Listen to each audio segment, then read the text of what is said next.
Прывітанне, шаноўныя гледачы, слухачы, спажывачы нашага падкасту «Усход-захад», нашага эксперыментальнага магілёўска-гродзенскага падкаста. З вами, як заўсёды, Алексей Шота, краязнаўца з Гродна, і мой калега Алексей Бацюкоў, краязнаўца з Магілёва. Усім прывітанне. Як мы і абяцалі, гэты выпуск мы пачнем з кароткага разбору тых некалькіх пытанняў, якія вы нам выслалі, пытанняў водгукаў. Дзякуй і чакаем на яшчэ.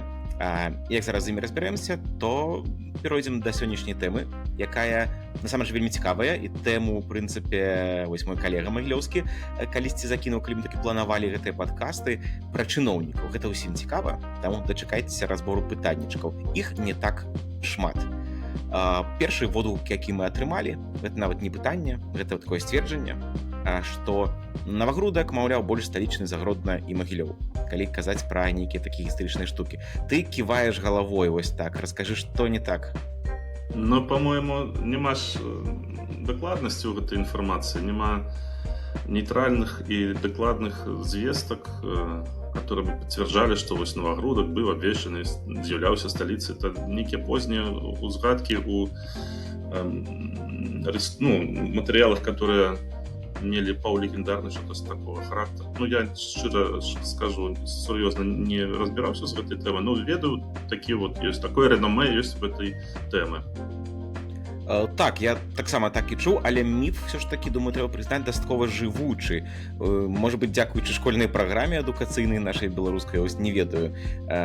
Чамусьці ўсе, прынамсі выпускнікі школ часоў незалежнасці, так это дакладна выходзяць з такой свядомасцю, што Навагрудак першая сталіца ВКЛ. Мне падаецца, дагэтуль гэта захавалася. Ну, варта, конечно, пытанне гэта яшчэ раз паглядзець, так вось дакладна больш, адкуль взятая гэта інфармацыя, потому что я ведаю, што літоўскія гісторыкі абсалютна упарта сцвярджаюць, што нет, ніякі не Наваградак, і ў іх ёсць на гэты контраргументацыя, надо просто паглядзець. Так што пад пытаннічкам, я б так сказаў, наконт Наваградка. Дзякуй за гэты каментар. Спадзяюся, не пакрыўдзілі мы чалавека, які яго пакінуў. Мае права так думаць. Наступны канкрэтна табе быў каментар. Гэта ўсё і да першага. Так? По папярэднім каментары, так мы ж, да, і поласк мы, конечно, праігнаравалі абсалютна так это.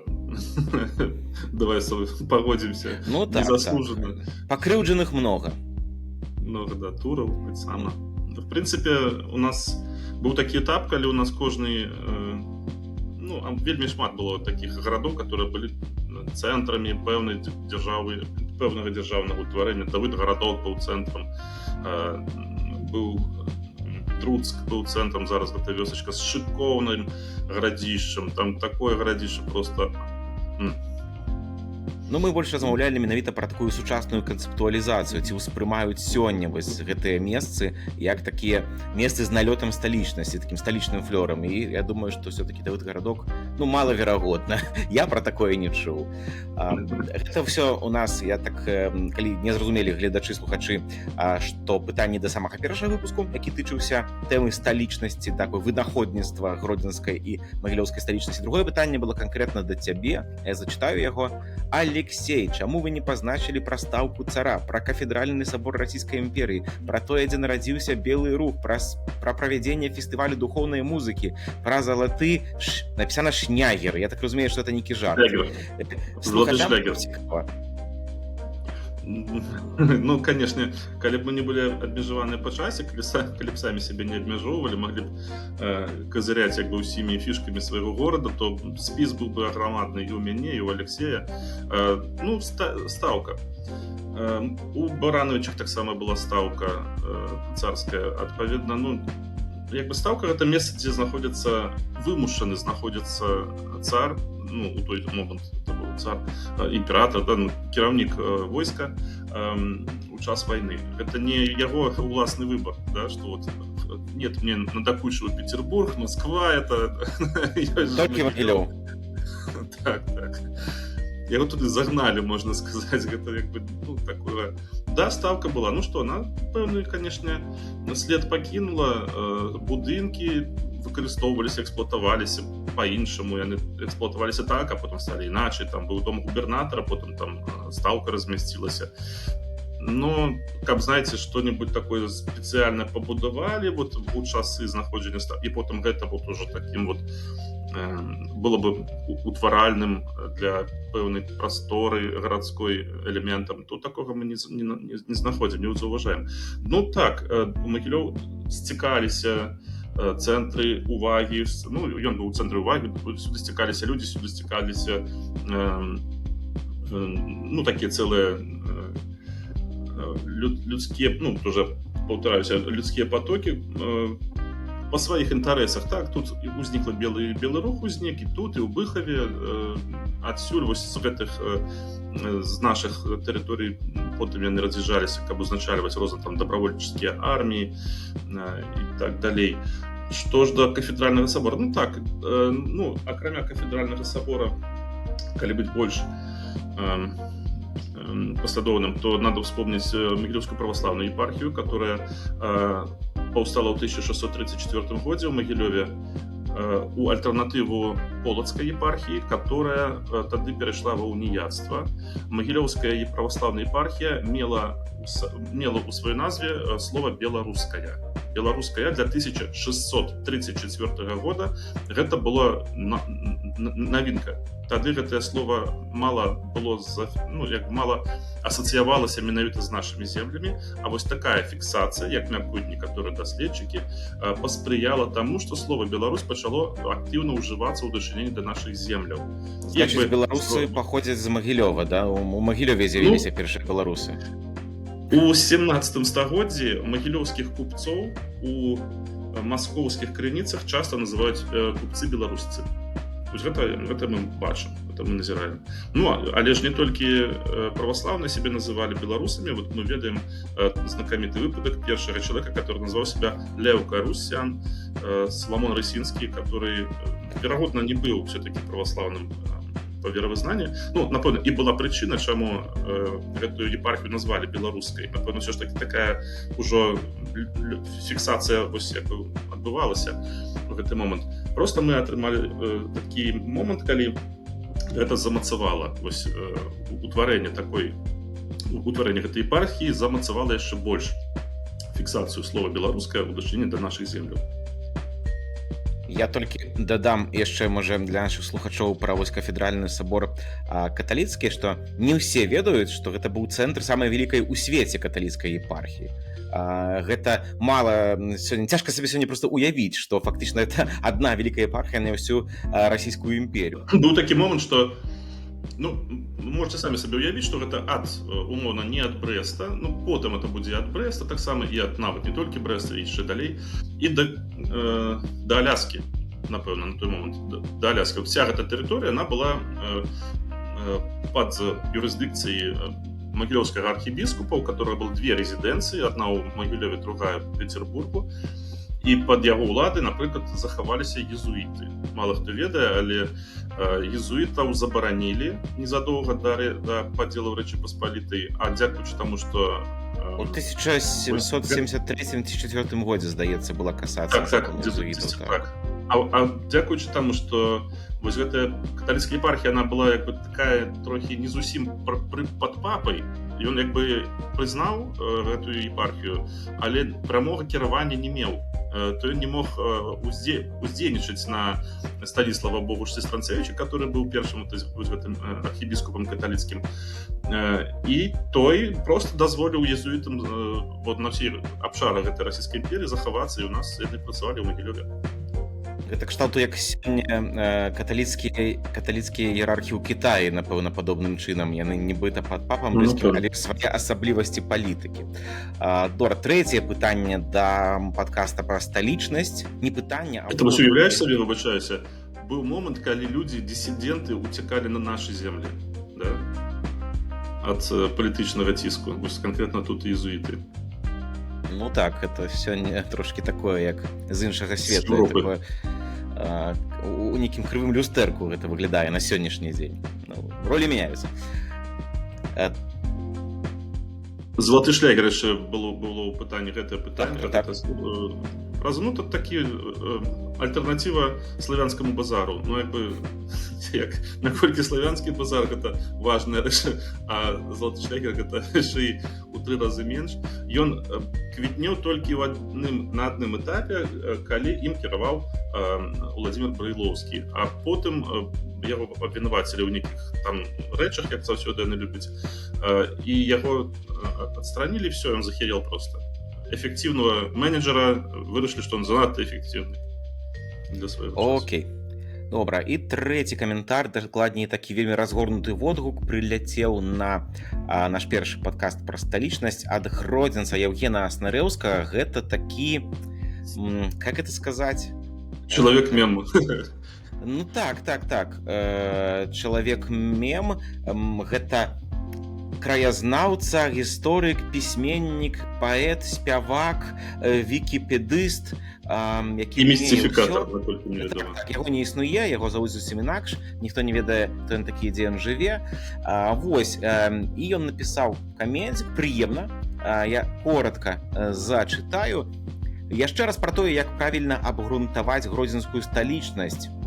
Триггером для поста з'явілася праслухоўванне нядаўняй спробы гарадзенскага краязнаўцы абгрунтаваць гэтую самую сталічнасць. Атрымалася, шчыра кажучы, і не ў крыўду, слабавата.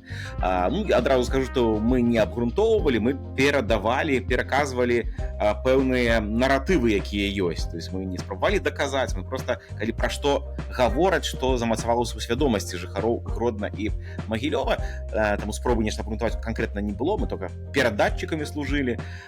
І Аснарэўскі напісаў здаравенны пост, які я рэкамендую усім прачытаць. У яго Facebook адкрыты, можна нават без рэгістрацыі ў Фейсбуку зайсці і пачытаць. І там вельмі шмат пра тое, што у ВКЛ, вот перед этим мы трошки тады пропустили, Гродня, на думку Евгена Аснарэўскага, была сталіцай нароўні з Вільнам, а пазней фактычна ўжо і важнейшай за Вільна стала. Тут даволі шмат спасылак на рознага кшталту дакументы, на водгукі падарожнікаў, у тым ліку такіх позніх, той же Уильям Кокс, ангельскі падарожнік, это 18 стагоддзя, і ўжо сам Станіслав Аўгуст Панятоўскі цытуецца. Даволі цікава доўга пераказваць.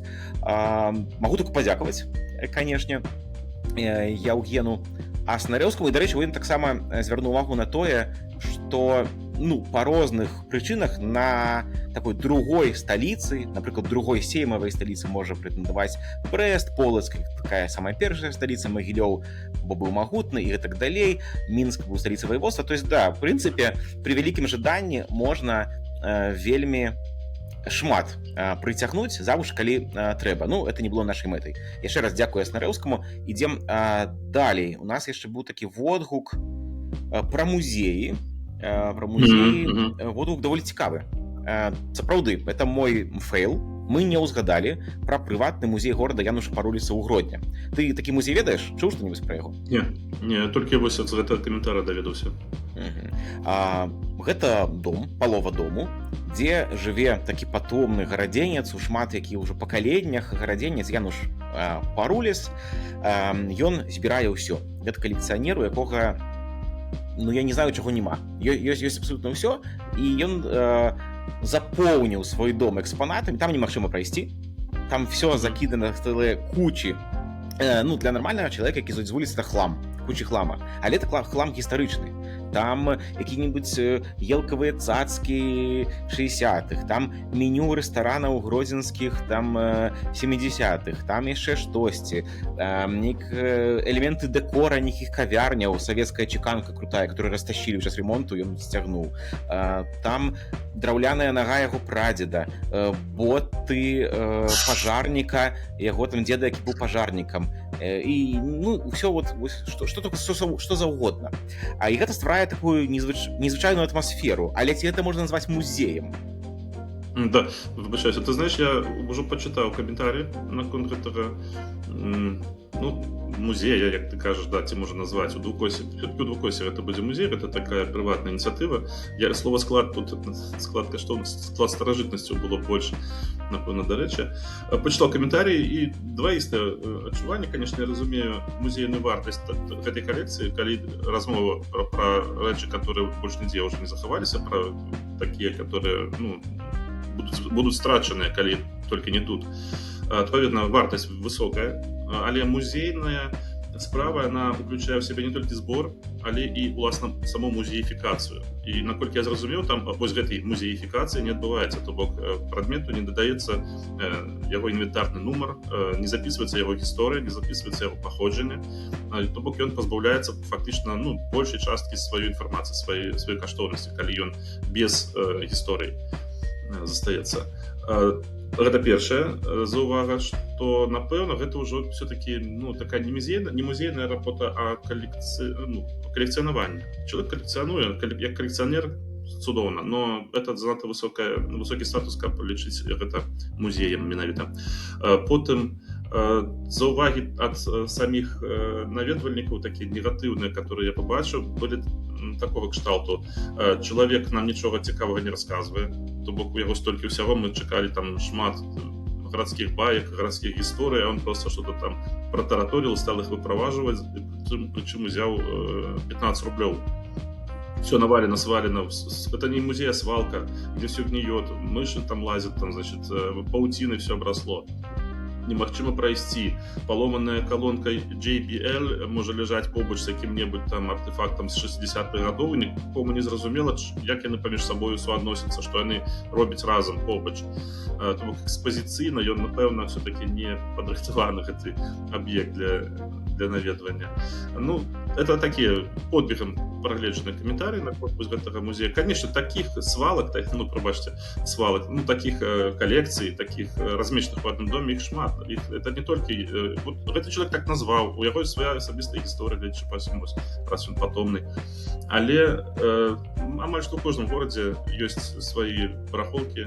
На гэтых барахолках, як правіла, адны і тыя ж людзі дзесяцігоддзямі. Можна прыйсці да іх да хаты і пабачыць, калі запросіць, пабачыць такія самыя там склады, такія самыя калекцыйныя нейкія развалы. Гэта нармальная з'ява, абсалютна цікавая і такая, которая натхняе многіх іншых людзей на добрыя справы. Да, ёсць такое калекцыянаванне, ухваляю. Маладзец гэты мужчына, но пажадана, конечно, больш сістэмна займацца гэтай справай. Калі б у яго быў памочнік, я думаю, што была б трошки лепшая сітуацыя. У абарону Януша скажу толькі, што былі спробы каталагізацыі, былі памочнікі, вельмі складаная гэта справа. Януш не просты чалавек, нічым гэта не скончылася, але спробы былі. І таксама там чалавек настрою, то есть турыст можа патрапіць і пачуць неверагодныя гісторыі, а можа патрапіць і заплаціць 15 рублёў, каб паглядзець на павуцінне. У гэтым таксама праблема, што няма сістэмнасці у такім нармальным сапраўдным музеі. Але, зноў жа, яшчэ ў абарону выступлю, што вось такое жыццё менавіта гарадзенцаў штодзённае там адчуваецца вельмі добра. Конечно, для гэтых экспанатаў трэба разоў 5 больш месца, каб сэнсоўна іх паказаць, але сапраўды вось там ёсць моманты рэальнай жывой гісторыі і найноўшай, і такой троху больш даўнейшай. Вось, да яшчэ камент пра музеі, не камент, а такі водгук, я магу толькі пагадзіцца з ім, зачытаю зараз. Калі б у гародні ратушу аднавілі, то частку памяшканняў можна было паддаць для музея горада, было б самае добрае месца. Дзякую нашаму каментатару, я могу сказаць толькі, што это, канешне, правільны варыянт, так зрабілі ў Магілёве, значит, так зрабіць і ў нас, все правильно. Вось, да выпуску пра памежжа каменцік прыляцеў, таксама такі інфармацыйны. Даволі распаўсюджана жыццё на мяжы было і ля украінскай мяжы. Удрыцк, Сарны былі меккамі для многіх беларусаў.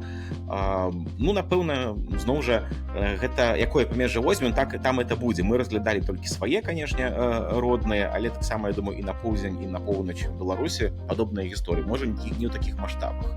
Наконт украінскага памежжа, не могу понять, з чаго карміліся людзі, што называецца. Я разумею, калі ёсць вялікая цэнавая розніца паміж двумя краінамі, і тады мяжа цябе корміць за кошт таго, што ты пераадольваеш яе, і вот ужо все, ты атрымліваеш магчымасць зарабіць на гэтым. А з Украіны жа не было высокай цэнавой розніцы. Хіба што адно, в Украіне была доўгі час такая практыка, у іх вельмі вялікія былі базары з вельмі таннымі таварамі, агромністыя там рынкі на, не толькі 7 кіламетраў у Адэсе, а там Хмельніцкім, мне здаецца, самы вядомы быў. Хмельніцкім, таксама. Туды ездзілі такімі цэлымі аўтобусамі спецыяльна на таварныя такія паездкі. Але гэта, не знаю, гэта... Я не зразумеў каментатара, скажем так. За кошт чаго людзі жылі. Але ездзілі сапраўды вось з розных паўднёвых гарадоў беларускіх кшталту якіх-небудзь якога-небудзь Століна ці вось тых ваколіц сапраўды масава ездзілі ў Украіну. Ну, відаць, была розніца цанавая, інакш незразумела рацыянальнасць гэтага. Ну і апошні камент, это прям не камент, а прапанова тэмы. Нашу падпісчыцу, дарэчы, гэта пастаянная чытачка, я ведаю, і глядачка канала пра гісторыю Гродна 1127. Дзякую ёй. Яна напісала сур'ёзную заявачку. Цікавіць тэма беларускіх школаў на захадзе ўсходзе ў міжваенны перыяд. Это прям вузкая спецыфічная тэма. Я думаю, можна было б ёй заняцца, але трэба добра падрыхтавацца. Бо, напрыклад, я вельмі далёкі ад гэтай тэмы. Ну, я думаю, было б цікава. Напэўна, ну, можна зараз здагадвацца, што выйшла бы так, што ў Магілёве ўсё квітнела беларушчына, а ў Гродні палякі душылі. Легко. У нас ёсць на могілках, напэўна, адно з самых першых беларускамоўных пахаванняў з беларускай мовы, гэта менавіта пахаванне настаўніка, дзе яго імя, прозвішча і подпіс, што гэта ён быў настаўнікам, по-моему, там 29-й год, што такое. Беларусізацыя яшчэ адбывалася ў Магілёве. Вось, так што, думаю, да, можа быць, запішам як-небудзь такі эпізод. Яшчэ раз дзякую ўсім каментатарам за каментары. Пішыце яшчэ, нам цікава. І перайдзем да... Прабачу, мяне прапанова, каб каментатары нам парэкамендавалі, што бы яны хацелі пабачыць у апошнім нашым запланаваным 5-м выпуску, які мы хутка будзем ужо запісваць. У нас ёсць некалькі тэм, якія мы так сабе накідалі. Можа быць, прапануем ім штосьці кшталту галасавання наконт гэтых тэм. Так, канешне, пакідайце ў каментарах, як толькі можаце з намі звязацца, звязвайцеся і прапануйце. Мы пастараемся падрыхтавацца менавіта пад тую тэму, якая вам цікавая. Толькі, калі ласка, можа, не надта складанае што-небудзь. А мы перайдзем да тэмы, якую запланавалі. І вот кажу, эту тэму, ў прынцыпе, прынёс ты. Яна мяне трошкі здзівіла, а потым аказалася, што яна класная, хутчэй за ўсё, пра чыноўнікаў, а дакладней пра абмен чыноўнікамі. Таму што так, у нас у Гродні лічылася, што вось нам засылаюць гэтыя ўсходнікі, ты гады з усходу, засылаюць нам сваіх губернатараў, каб нас мучыць. А аказваецца, наадварот, таксама это працавала, што і гродзенцаў засылалі ў Магілёў, каб вас мучыць. Вось. Ну, гэта мы зараз кажам ужо пра умоўныя там якія-небудзь там 90-е 2000-е, то есть часы незалежнасці, але я так разумею, што можа і раней было штосьці такое. Паспрабуем узгадаць у прынцыпе рознага кшталту цікавых гісторый з чыноўнікамі. Пачнем, напэўна, з гэтых абменаў. Вось прасвяці мяне, хто такі гродзенскі ў вас кіраваў? Такое ўражанне, што гэтыя абмены это штосьці кшталту запазычвання альбо там актуалізацыі для нашых земляў кітайскай старай яшчэ традыцыі, калі чыноўнік мог жыць на адным месцы не больш за 2 гады, каб не абрасці сувязямі карупцыйнымі, і пагэтаму іх часта перакідвалі з рэгіёна ў рэгіён. Вось і ў нас, напэўна, вырашылі, што это такая мудрасць, ад якой нельга адмаўляцца, пагэтаму давайце-ка мы... Ну і што яшчэ? Якая яшчэ матывацыя, думаю? Глядзіце, у нас Гродна гэта прагрэсіўны рэгіён, эканамічна стабільны, эканамічна больш моцны. Надо его отправлять, людей отсюль, как менеджеров, отправлять в те регионы, где потребуются такие люди, такие кадры. Это, напэўна, галоўная матывацыя, што вось чаму гарадзенцы прыязджалі да нас, до магілёўцаў. Наогул, па магілёўскіх чыноўніках, у чынавенскай сферы магілёўцы гэта асобая каста, наколькі мне вядома. У Менску так это лічыцца як бы таким клеймом. Калі ты чыноўнік з Магілёўшчыны, то явно тебе будуць прапіхіваць усюды, потому что, усюды в Магілёўскай области прапіхіваюцца шклоўскія, да? У Мінску прапіхваюцца магілёўскія. То бок это будуць людзі, якія хутчэй за ўсё, такія пусцім павалюся, але як бы іх куда-то пристроить надо. Без их... Это некая такая клановость кшталту? Да. Ну и як бы сказать, у них вельмі легкая кар'ерная лесвіца праз сваіх, праз знаёмых сяброў, которые все там са шклова нярэдка. Так а можа быць, табе трэба было ў чыноўнікі ісці, а не ў дырэктара? Так я ж быў. Спрабаваў амаль што.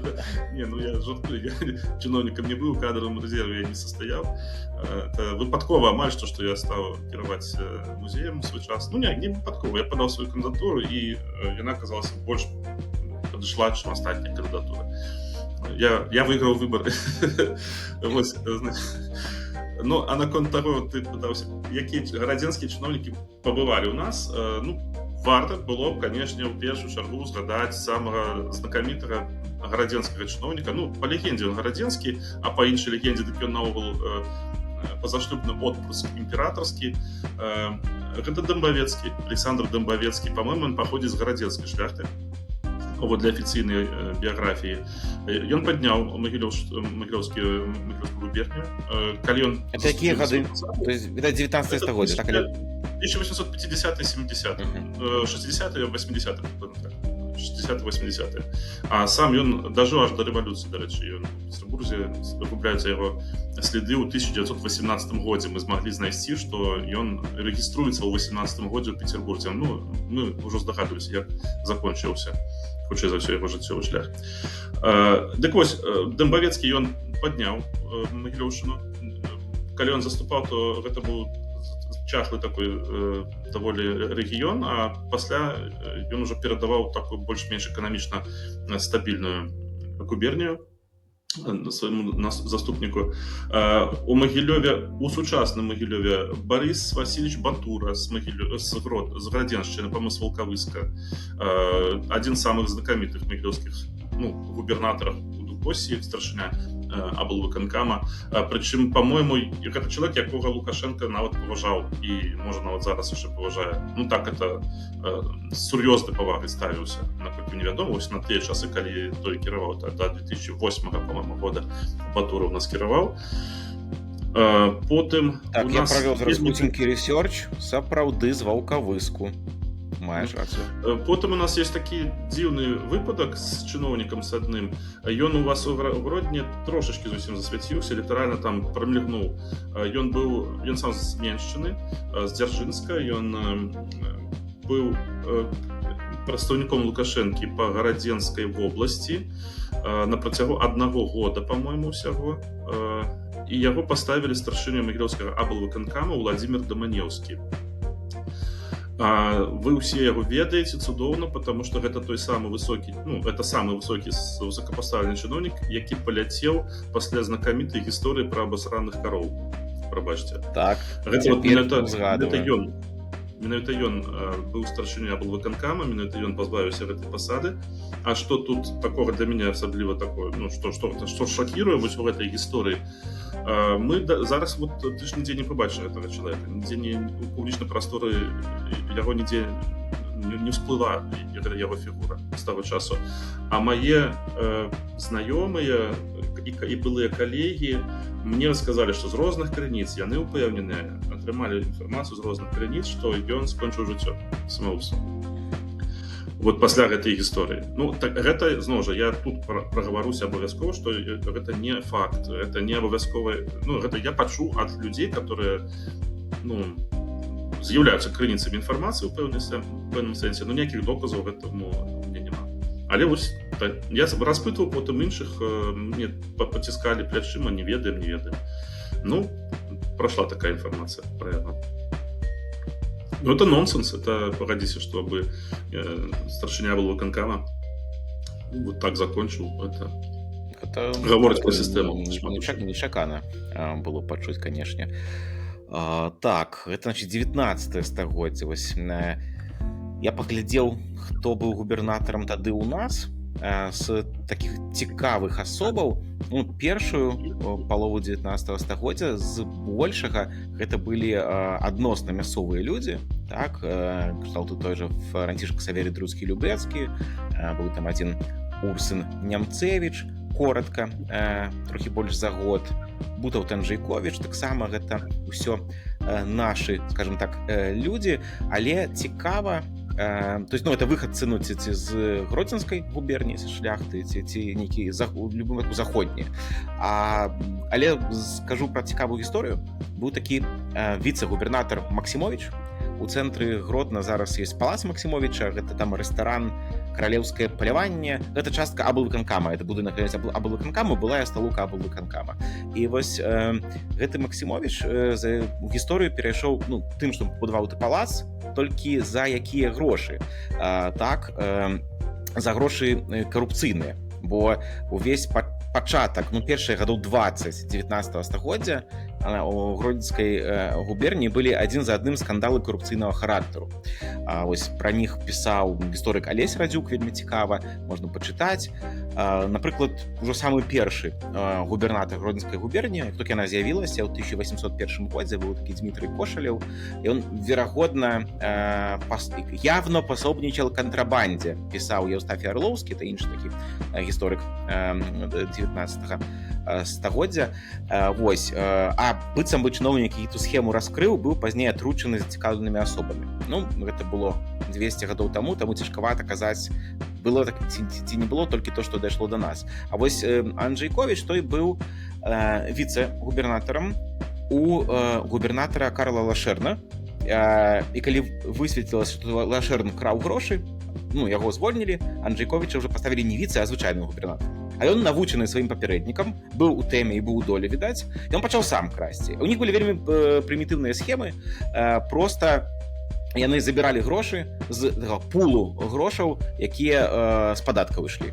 То есть, ну, банальна, са сплочаных падаткаў сабе забіралі частку. Вельмі прымітыўная схема, і працавала настолькі добра, што яна дзейнічала, зараз тут мне было напісана, 7 гадоў эфектыўна, і вось гэты палац у цэнтры Гродна, палац віцэ-губернатара, пазней губернатара Максімовіча, мясцовага чалавека, пабудаваны цалкам за скрадзеныя грошы. То есть такі помнік карупцыі. Вось ён інакш не мог сабе пабудаваць гэты палац. І мне падаецца, гэта нават так сімвалічна і прыгожа, што дагэтуль гэты будынак належыць да сістэмы аблвыканкама, там засядаюць, там абедаюць, ці там снедаюць, калі рана прыходзяць на працу чыноўнікі аблвыканкама. І штосьці ў гэтым ёсць, то есть такі помнік карупцыі. Вось, і тады... Да, вось тады ў 1820-х у сувязі з гэтым фактычна гродзенская губерня стаяла на скраі банкрутства. То есть настолькі бюджэт быў расцягнуты губернскі. Вельмі цікавая гісторыя. Вось, але акурат хацеў сказаць, што слядоў магілёўцаў я асабліва не знаходжу, прынамсі, у той час у Гродні, у тых высшых колах.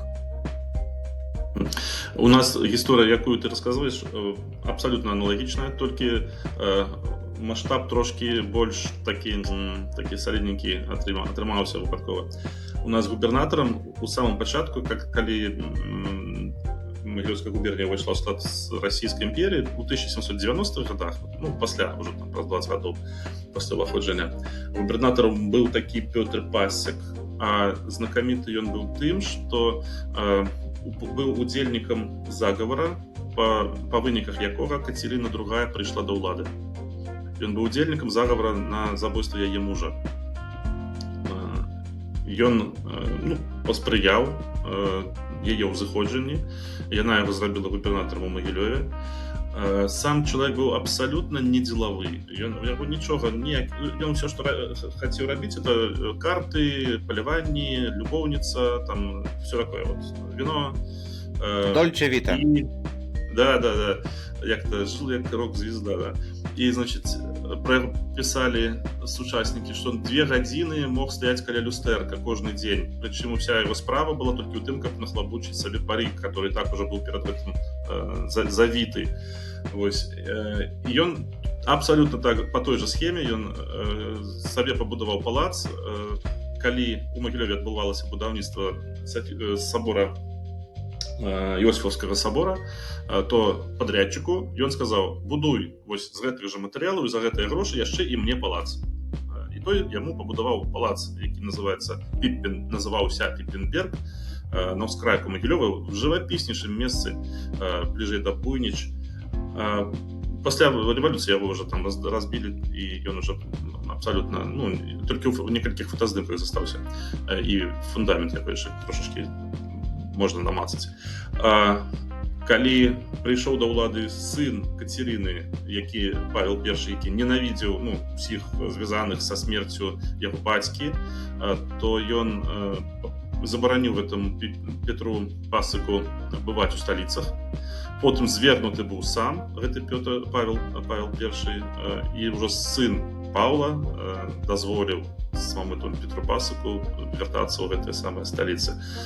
Усё жыццё прайшло яго як па маслу, дзякуючы таму, што ён у юнацтве, у маладосці прыняў удзел у забойстве імператара. Цікава. А вось калі казаць пра магілёўскіх чыноўнікаў у Гродні, все-таки гэта асноўная тэма сёння, то гэта гісторыя 2000-х і трошкі 2010-х до 2020-го. У прынцыпе, вось у 2001 годзе неяк так здарылася, што нам прыслалі амаль адначасова двух кіраўніка гарвыканкама і аблвыканкама, якія самі магілёўцы. Вось гарвыканкамам з 2001 года кіраваў такі Александр Антоненко. Вось ён сам са Слаўгарада Магілёўскай вобласці, і паралельна з ім, так у такім сімбіозе, кіраваў аблвыканкамам Владзімір Саўченка. Ён з Касцюковіцкага раёну Магілёўскай вобласці. Вось, і дзе-то года да 2010-го, здаецца, то есть цэлае дзесяцігоддзе яны так у такім дуумвіраце пракіравалі. І вот яны запомніліся кепска, я скажу напэўна, хутчэй кепска, таму што вось пры іх працы, у часы іх працы ў Гродні адбылася такая сумна памятная рэканструкцыя гістарычнага цэнтра Гродна, калі цалкам перабудавалі былы рынак, Савецкую плошчу сённяшнюю, і шмат фундаментаў парушылі гістарычных будынкаў, вельмі шмат зеляніны ў Гродні парезалі. І вось гэты два прозвішчы чыноўнікаў з Магілёўшчыны, Саўченка і Антоненка, у многіх асацыююцца з, па-першае, з тым, што далі загнуцца гродзенскаму бровару, які можна было выратаваць, і былі зацікаўленыя інвестары, і расійская Балтыка, это гігант, магла інвеставаць, яны зрабілі ўсё, каб ніхто не змог і каб давесці банкрутства, да банкрутства піўзавод гродзенскі. А другое, гэта так, знішчэнне ўсёй зеляніны ў горадзе і разбурэнне гістарычнага цэнтра істотнае пад выглядам рэканструкцыі. Вось гэта такая нехарошая памяць пра гасцей, такіх прыхадняў з Магілёўшчыны. І потым у нас быў перапынак невялікі, бо быў, слова губернатар кепска вельмі гучыць, старшынём аблвыканкама, все ж таки правильно сказаць, Сямён Шапіра, які з Мінскай вобласці. Ён запомніўся, напэўна, много казаць пра яго не буду, бо это не наша тэма, ён не з Магілёва, але запомніўся такой палітыкай, капіраваннем Лукашэнкі ў пэўным сэнсе. Ён быў і швец, і жнец, і на дудзе і грец. Любіў сябе прадстаўляць, што ён спецыяліст ва ўсіх пытаннях. А пасля яго яшчэ адзін магілёвец прыехаў, Владзімір Краўцоў, які сам нарадзіўся ў Ленінградскай вобласці, але ўсё яго жыццё з інстытуту машынабудаўнічага. Зараз это, так разумею, вось той самы беларуска-расійскі універсітэт, про які ты казаў, было звязанае яго жыццё з Магілёвам, скончыў там вось ты машынабудаўнічы, працаваў у камуністычнай партыі інструктарам, і пазней у аблвыканкаме магілёўскім, адкуль яго накіравалі у Гродзенскі ў 2013 і до 2020 ён спакойна 7 гадоў кіраваў. Акурат адзін з самых спакойных такіх, губернатор, лезе слово это губернатор, неправільна, страшня аблвыканкама, няма ў нас губернатор. Адзін з самых спакойных. Пры ім нічого не адбывалася асабліва. Он нікуды не лез, вельмі такі ціхі, спакойны, уже старэйшы чалавек, і ён патрапіў на такія, напэўна, часы, як мы любім называць, і вегетарыянскія, і такія прагрэсіўныя, калі безвіз адкрываўся ў 2016, калі турысты ехалі з Літвы і Польшчы, калі, ў прынцыпе, пасля 2015 года прэзідэнцкіх выбараў было так спакойна, нейкія хвалі лібералізацыі. І скончылася яго у нас кіраванне ў жніўні, 20 жніўня 2020 года, калі яго знялі, то есть прилетеў тады Лукашенко на верталёце і адчытал яго і зняў. Есть такая байка гарадская, я са свечкай не стаяў, не ведаю, але людзі вартыя даверу пераказвалі, што пасля гэтай сустрэчы з Лукашэнкам і пасля таго, як яго знялі з пасады, Владзімір Краўцоў хадзіў пару дзён у у чорных акулярах супрацьсонечных, таму што меў фінгал пастаўлены, здагадайся кім. Это за што купіў, за тое прадаю. Вось. І на гэтым эпоха вось такіх магілёўскіх кіраўнікоў у нас скончылася. Вось іх за гады незалежнасці, так, за апошніх гадоў 30 было вось 3 такіх, которые, ну, бачныя, да? Не будем казаць пра нейкіх дробных чыноўнікаў, тому што кожнага біяграфію высвятляць, напэўна, і немагчыма, і не мае сэнсу. Але вось 2 кіраўнікі аблвыканкама, 1 кіраўнік арвыканкама, іх хутчэй заўсёды ўспрымаліся яны ў Гродні не вельмі добра. Ну, это не хочу нічого кепскага сказаць пра Магілёў, але заўсёды лічылася, што іх прысылаюць, каб не даць мясцовым кіраваць. Што, мол, такая палітыка, мясцовыя не павінны быць кіраўнікамі, мусяць вось аддэлегаваныя з дальніх губерній. Ну, не ведаю, наколькі. Як ты думаеш, это реально такая палітыка праводзіцца? Ну, я думаю, что недовер есть у Лукашенко до заходних чиновников с заходних регионов. Он лічыць, напэўна, что их эффективность трэба применять чисто такой вот, як технократу, трэба выкарыстоўваць у усходніх рэгіёнах, якія больш адсталыя, але ідэалагічна ім давяраць, напэўна, нельга. Думаю, нейкая такая пазіцыя. Наконт падбітага вока фінгала я таксама чуў гэтую гісторыю, это, напэўна, шырока разышлася. А яшчэ, знаешь, что я зараз так чекнул, и оказалось, что есть еще один чиновник с Городни, который великое значение имел и мае зараз для Могилева и Могилевщины. Это Валерий Малашко. Валерий Анатольевич Малашко, и он пэўны час был моим особистым, ну, не особистым, не прямо прямым, а кіраўніком моей вертикали, до якой я подпарадкаваны был. Тому что я з ім, ну, так, доволі добра знаёмы, ведаю яго. А цікавы, як чыноўнік, мне ён вось чым. Ён трапіў у анекдотычную просто ситуацию, калі яго пераблыталі і прызначылі не тем міністрам. Можа, ты чуў такую гісторыю? Як это можа быць? Ну, вот такое бывает у нас, оказывается. Он сам нарадзіўся ў Гародні, он у Магілёве зарабіў кар'еру, стаў, ён сам доктар, стаў намеснікам старшыні Магілёўскага аблвыканкама, і з гэтай пазіцыі, ну, па культуры і сацыяльнай сферы, з гэтай пазіцыі ён быў перасунуты на пасаду міністра па сацыяльным шутатам, па нейкіх сацыяльных пытаннях. Соцзащита ці нешта там, як это міністрам правильно? Сацыяльна, так, праца і сацыяльная абарона. Так, вось міністрам, а праз месяца не прайшло, а яго перакінулі і пераназначылі на пасаду міністра аховы здароўя. Ён сам доктар, яшчэ раз нагадаю. Як потым мне расказвалі, ну, людзі такія шапатцом передавалі, што пераблыталі яго імя. У нейкіх папках хотели призначить іншага чалавека, пераблыталі з ім, яго прызначылі, ну, як бы все падыходзіла, статус, там, биография, адукацыя, і подумали потом, блин, а может быть, мы не того взяли, и оказалось, что он повинен был быть министром аховы здароўя. Такія анекдоты рассказывали про яго. Но потым дзіўны выпадак, ён з міністэрскай пасады вярнуўся зноўку назад у тое ж самае крэсла намесніка старшыні аблвыканкама, роўна тым жа самым. Гэта зноў жа рэдкі выпадак, напэўна, ёсць нейкія асаблівасці ў яго прафесійных якасцях, што яго так раз і нет, лепш давай назад, там ты быў больш карысны. І ў 2020 годзе, раз уже мы узгадалі гэтыя ўсе падзеі, вось ён таксама засвяціўся, што ли, у тых падзеях. Калі памятаеш, чыноўнікі беларускія пасля марша 16 жніўня, які быў самым масавым у гісторыі, вырашылі правесці свой мітынг і паказаць, што ну, як бы, на ім яшчэ больш людзей будзе, чым на апазіцыйным, да?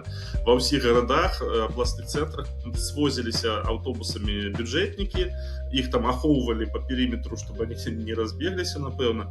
І вось гэты мітынг павінен быў прайсці ў Магілёве, не памятаю число, но это быў нейкі будні дзень, ці то серада, ці то пятніца, что такое, по-моему, на плошчы перед аблвыканкамам, і я ведаю, што ніхто не хацеў выступаць. Люди, якіх, ну, пихали в спину, иди выступи перед публикой, как бы мотивируй, все адмаўляліся. И вот Валерий Анатольевич, наколькі мне вядома, бегал и ледь не за руку людей тягал до микрофона. Такой был, как бы это сказать, скрепой, выступил такой скрепой у чиновников.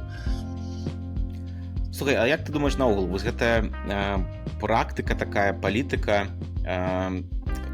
перакідвання людзей з розных абласцей менавіта вось на кіроўных пасадах, яна мае сэнс, яе можна правільна неяк выкарыстоўваць, яна хутчэй заганная, ці вось трэба так, як мы гарадзенцы хочам, каб толькі нашыя былі начальнікамі, што вось старшыня гарвыканкама толькі гарадзенец, а выканкама, максімум што з обласці, там з Ліды і ўсё, далей не пусцім.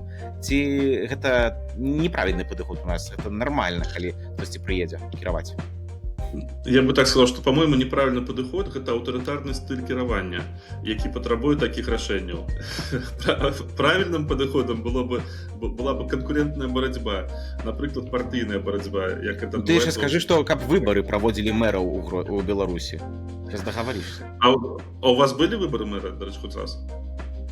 Трэба падымаць дакументы. Мне здаецца, што ў 90-х пасада была выбарнай, но я этого не магу памятаць. У нас, по-моему, 2 раза былі.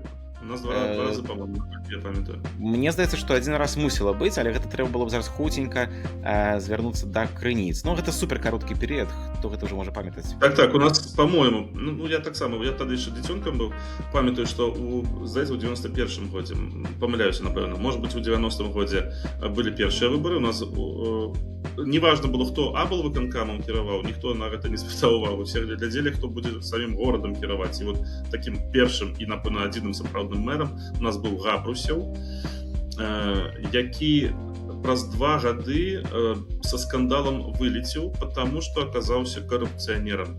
Яго абіралі як дэмакратычнага лідара, як такі ўзор дэмакрата, але, як пра яго расказвалі калегі, якія з ім разам былі ў кіраўніцтве гарвыканкама, ён аказаўся такім, як бы так сказаць, як аказалася, ён хацеў, каб ўсё законы падпарадкоўваліся яму, а не ён законам.